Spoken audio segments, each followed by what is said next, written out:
Well, it's that time of the show, very exciting. We've been looking forward to this for a very, very long time. It's one for Sony, as if the PS2 needed any more help, you know, slaughtering the 360 even though it's next gen. Right, as I was saying, another one for Sony, a bit of poke in the eye again for the 360, turning into a bit already. Could it possibly be? I don't know. Let's see.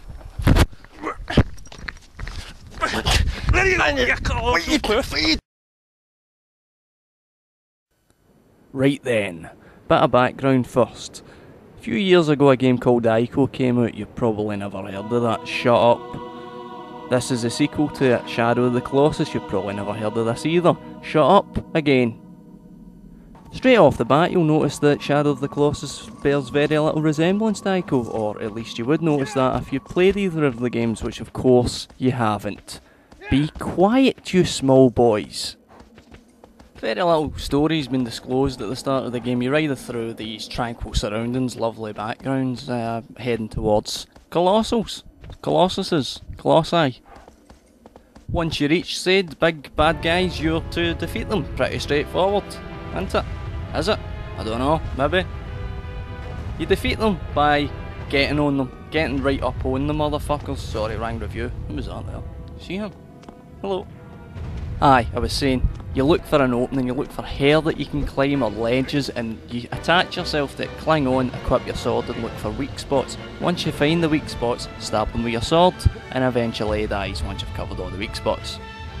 Now that summary is accurate, but it does no justice to the experience. All it does is bring me to one of the very few criticisms I've got.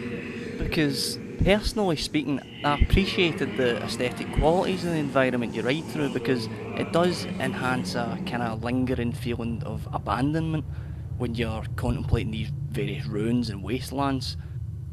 But this gives you, or maybe just me, a dilemma, because I then felt I didn't want to spend time taking in the scenery, as breathtaking as some of it is.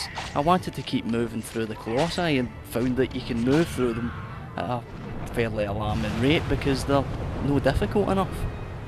You know, each have quite limited attacks, and with few exceptions they're utterly helpless once you've attached yourself to them. The paths you need to kill them are so well signposted, sometimes it's more of a challenge to find them in the first place than it is to kill them. This all sounds incredibly damning, but there's a single truth that nullifies any criticism. You have to play this game, because it's unlike anything else you've played before. Of course you can make criticisms, but only once you've conceded that you're no criticising mistakes. The simplicity of the story, environment and battle shows that it's all controlled. There's little question that this game is exactly as it was intended.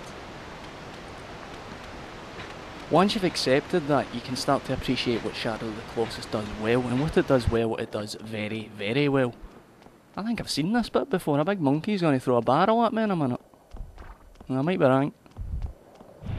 Of course, it was inevitable with this particular review that the wank hat was going to be on my head. A lot of people will be surprised I'm not gupping on about how thrilling and exciting the battles are. And they are, obviously they are.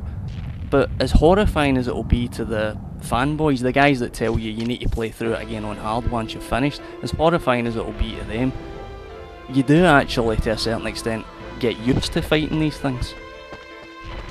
What's brilliant and bizarre about Shadow of the Colossus is you have to seek out these big things to complete the game, but there develops a kind of companionship with them.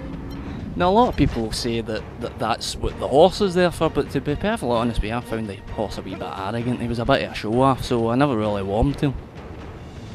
Now I'd made the assumption before I even began this review that if you're watching it you've probably already played the game, but for those of you that haven't played it, just believe me, just this once, you have to play it. If you don't, you've missed it.